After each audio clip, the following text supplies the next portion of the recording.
welcome to Green Disruptors, Scott. How are you doing today? Fantastic. How are you?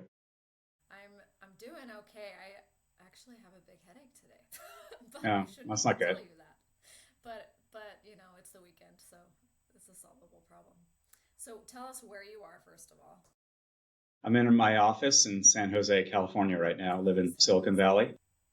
Very cool. My husband's from San Jose. I Nice. forgot to make that connection. Okay, and tell us who you are and what company you're with, and let's dive into it. Okay, so I'm Scott Wharton. I'm the CEO of a company called Tandem PV. And you can hear from the PV, we make photovoltaics. So we're making a next generation solar panel. So usually people say, what is next generation about it? So we're basically building something on a new material science called the perovskite. It'll be good for everyone's weekend cocktail party discussion. And it's this miracle crystal structure slash semiconductor that is 200 times thinner than a traditional silicon solar panel. So just put it in perspective, it's 1 millimeter thick, so it's about 1/100th the width of your hair. So super thin. It's an ink liquid that we put on glass that uses no rare earth metals, no rare earth minerals, no mining. So we basically mix it with some common elements in a lab in California, and it only uses about 10% of the energy compared to a traditional silicon panel. So it's like, and we're currently making a 28% efficient panel, and the average in the US is about 21. So 30% more power out of the same form factor and better and cheaper, and we can make it in the United States, not China. So, as far as costs, I mean, that's wonderful on all fronts. That's very exciting. So, how much easier is it going to be to like put on a house, for example, and like what are those cost savings going to look like? Well, we're basically building a panel, which the reason why the company is called Tandem is we're making a solar panel sandwich. So you have the perovskite on top on the glass that you already have, and then we're taking these off the shelf silicon cells, and then we're integrating them into a panel. So that's kind of the two layers. And the combination of the two layers allows you to capture more of the light spectrum than you can through either one. That's why we're able to get to 28%. In theory, because we're adding this liquid ink that is already on the glass, it should be a lot cheaper to add compared to the marginal cost of all the power that you get. That'll be at scale. We're not quite at scale yet. We can talk Right. about that. And our focus is actually on selling to utility scale deployments. So kind of think about data centers and solar farms, not putting it on residential applications. So it's not that we can't do that. It's just that That's in just the the like U.S., first order of business as far as building it out and scaling it. And that makes exactly. sense. You go for those bigger contracts to show proof of concept and ROI before you can tackle the Well, it's also that residential market. 82% of all solar deployments in the US are solar farms. It's actually less than 10% on roofs. Like people usually think about Crazy. roofs, but that's not where most of the solar is deployed today. Mm. So biggest impact is definitely going after the more broad scale ones. Certainly So part of it. Also, we only yeah, need a handful of fairly sophisticated customers versus worrying about selling down to the solar installer and the channel and the person deploying it and the person's significant other is looking at aesthetics, and it's a much more complicated sales process. yeah, for sure. So I mean, what would that look like? Are you going to try to find people that the technology is at the end of its life cycle and they need to get something new anyway, or is there a way to integrate it with an existing system? Well, I mean, the market for solar is booming in the US. It was 50 gigawatts last year. In fact, in the United States, if you added up new energy from all sources, 90% of it was solar, batteries, and wind. So Wow. people talk a lot about this all of the above concept, but that 10% includes nuclear and coal and natural gas and geothermal and everything else. So the majority of new energy being deployed in the United States today and 60% of that was solar. So solar is clearly winning. And Yeah. I think one of the reasons why is that it's 90% cheaper than it was 10 years ago. And I think it's happened so fast. I Yeah. think most people just don't realize that solar is now the cheapest energy source in the world. That is something to think about. And I mean, I knew it was a growing market and that it was, strong, but those numbers surprised me even. So that's a great opportunity and a good position for you guys to be in. I mean, let's put it To this way. get in. It's cheaper to make a solar panel than a television. Wow. And we know how cheap Well, our that's TVs creative. are at Best Buy. So Yeah. I mean, I grew up with, only the rich neighbor had the giant obnoxious TV that was multi-thousand thousands. So that's where we're at now. Everybody can get a flat screen. That's right. A big one too. Yeah, very cool. So, I mean, tell us more about maybe about you and your background and kind of what led you to this. You've got a very interesting story. Yeah, I'm kind of a startup junkie, serial entrepreneur with this. I've done 5 startup scale ups in a row. So the first two I did were in the voice for IP telecom space. Both of them had an IPO. So I was lucky to join some early stage companies that did well. First one went public right after Netscape with 20 employees and only a handful of revenue. So it was like in the dot-com Yeah, craziness. in the boom. Hmm. Yeah, and then the second one, I moved from grew up in the New York area, went to DC. My wife was from California, and I told her, "Hey, we'll do this startup in DC. We'll go for a year or two. It's going to fail." 9 years later, a house, 2 kids. The company's getting ready to go public. She's like, "Dude, what happened to the California plan?" So we we started the world's first cloud video conferencing service. So I like to say we had the right idea, but it was 3 years before Zoom, so we were a little early. So we had a nice exit on selling it, not a Zoom exit, but pretty good. And then kind of like we were talking earlier, we love traveling, so we decided to take a year off where we got rid of our house and cars, and we pulled our kids out of school, who were 10 and 13 at the time. And we backpacked around the world for the year with a little bit bigger than a carry-on, which is a whole other story. I So mean, then, wow. What did it keep? Sorry, keep going. I'm just still letting that sink in. Like, no, sure. what would my 11-year-old do? So when we got back, my wife said, "Would you mind not doing another startup for a while?" So I went to this company that we all know called Logitech for mice, webcams, keyboards, etc. They had a small enterprise group that was doing video conferencing, and I basically took it from $62 million a year to over $1 billion a year, and we became the global market leader with video hardware that works with Zoom, Microsoft, and Google. So by the time I came to Tandem, I was running a $2 billion a year business at a public company. But I met these 2 brilliant founders that were working on this technology called perovskites, which I didn't even know about at the time. And I basically joined them to help transform the company from a late R&D stage into commercialization. And we just announced raising $50 million a couple of months ago, and we're building what I think is going to be the first commercial factory in the U.S. To take this technology to market and hopefully take leadership back from China to the U.S. So most of the people listening don't maybe not know, but China today supplies 95 to 98% of the technology for solar panels. And when you think about it from a United States point of view, that's pretty scary that we're getting most of our future power from China, given what's going on in the world. As an example, Germany said the same thing about Russia. What could go wrong? We'll just buy all gas from Vladimir Putin. He's a nice guy. It didn't work out so well. So I think we have to have some of our own technology and control in it, as well as being better. But I think that's another driver for what we're doing, is to bring back that technology leadership and security to do local manufacturing in the United States. Yeah, I couldn't agree more. So well, and especially since, I mean, I feel like we have an American brand of being so innovative and of being so entrepreneurial, and it's like it doesn't make sense if we can't, benefit companies and workers here. I mean, of course, I believe in trade as well, but yeah, so that's really cool and exciting. And so you were able to end up in California where your wife wanted. We said, if you're going to do a startup, you got to come to Silicon Valley. So we've been here for a while, and we really love it. Oh, that's great. That's great to hear. Okay, so tell me about commercialization and scaling. Like, you're going to open the big factory. What's the plan? What's your go-to-market plan, basically?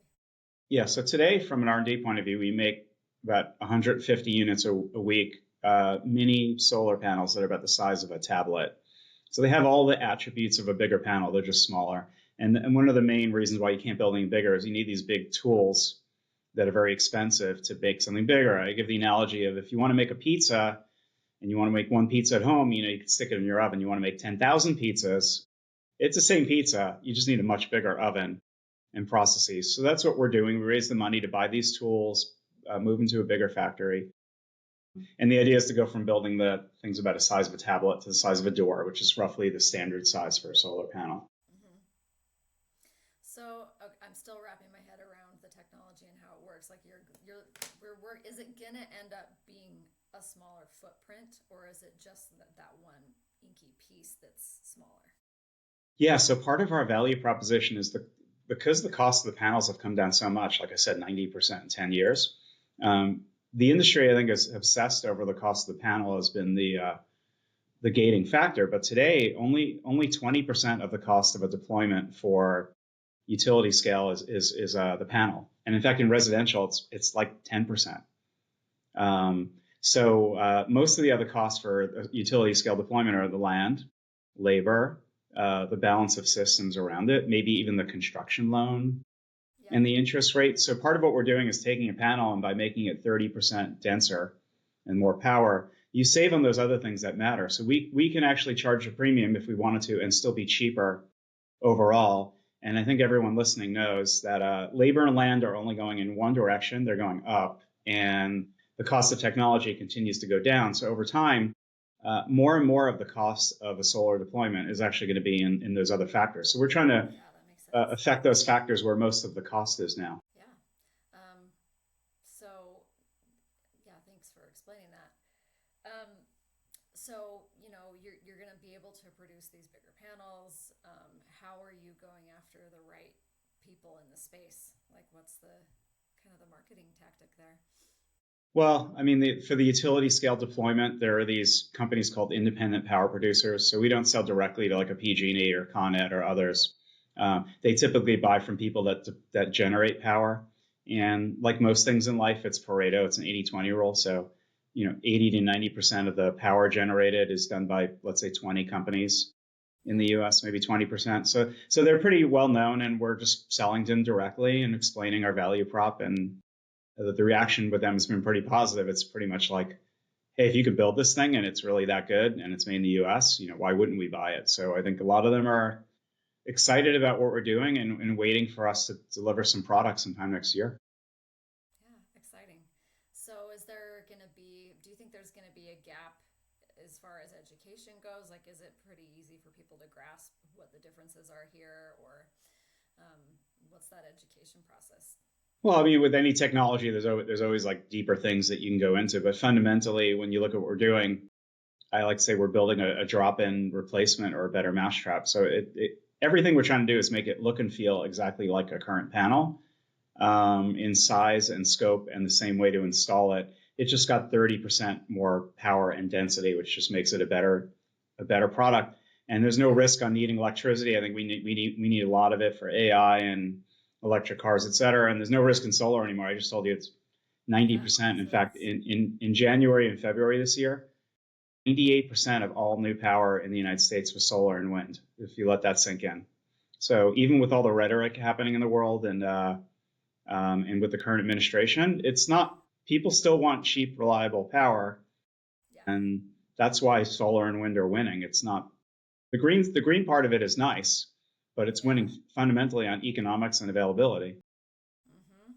Yeah. So you're helping with both of those things. That's right. So it does seem like a no-brainer offer as long as people know about it and you're connected with them. It'll be kind of a huge. I guess the biggest problem will be keeping up with demand. I'm guessing. I think you're absolutely right. Once we prove things out, there's going to be an unlimited shortage for the foreseeable future because people are going to want more of this. It really is a step change that we haven't seen in the solar industry. There's been great improvements every year, but no big breakthroughs. This is really a complete change in platforms and technology. And obviously, we know we need a lot more energy. If anybody's reading about AI, knows that these things are super power hungry. I was reading something that the current data centers now use about a gigawatt of power. And just to put that in perspective, the entire city of San Francisco, everything in San Francisco uses a gigawatt. Wow. That's a lot of Like power. in a year or a day? Like what's the timeline there? Like for a gigawatt? Uh, the capacity to put it out. Oh, okay. Okay, that makes sense. So that's how much they need because that's what the peak levels can rise to. That's right. So one data center would be the equivalent of San Francisco. Just kind of mind blowing. And like I'm sure we need way more data centers than we currently have. Yeah, that's one data center. Yeah. mean, it's probably really exciting for you to be, front and center on solving these huge problems that we're facing right now and being able to do it in a way that benefits um, your country and your state. And it's pretty exciting. Yeah, I mean, especially I was pretty deliberate about picking this because if you think about where we are, we're going to need most of things are going to be electrified. I think we know that. And solar is the leading part of electrification. And there was a market research report from a company called Rethink Energy which said that by 2040, 90% of all solar panels will be perovskites. So I think in the industry, there's really no debate about whether perovskites are the future for all the reasons why I said earlier. It's a matter of when and how and who. Yeah. So in some ways, I picked this because it's the tip of the spear of solving climate change, and I want it to be part of that. I also think that most people don't like being yelled at and just told them they're bad or turn down their thermostat. Like we all want to use more energy. So my feeling is the way to, and it's probably people aren't going to listen anyway. So I think the way to do it is to innovate rather than to yell at someone and tell them they're a bad person. Oh, absolutely. Yeah, that doesn't do any good. It just makes people further not want to listen to you and not want to have a good conversation. Since I started my marketing agency focusing in this industry, I actually have a lot more hope because it's like you're dealing with problem solvers and not whiners. That's a mean thing to say, but it's like, yeah, like what can you do? What Because everybody has different skill sets and knowledge bases, and you can, you take your serial entrepreneurship and you can steer that in a helpful direction. Like there are very smart people working on these problems in a way that just makes logical sense. And to me, that's just such a better way to approach it. Well, I think it's even worse than that because if you take a global market like oil, if some group of people decides to use less oil, then some other group of people are going to go, cool, it's cheaper now. I'll just buy more. That's so true. And it's actually counterproductive. It doesn't even work. Oh, well, is there anything that you would like to highlight before we wrap up the conversation? Yeah, I mean, one thing I've been thinking about is we know that energy and electricity in particular was kind of flat for a long time, and I think the main dialogue that we were having among us was how do we do a transition from dirty energy to clean? I think that is no longer valid because it's not flat anymore. Energy and electricity demand is exploding, partly because of AI and electric cars and all the other things that we want to do to do modern manufacturing, et cetera. So the demand is growing exponentially. So it's no longer, I think, a discussion about transition, but how do we add more energy, which is making the problem harder, right?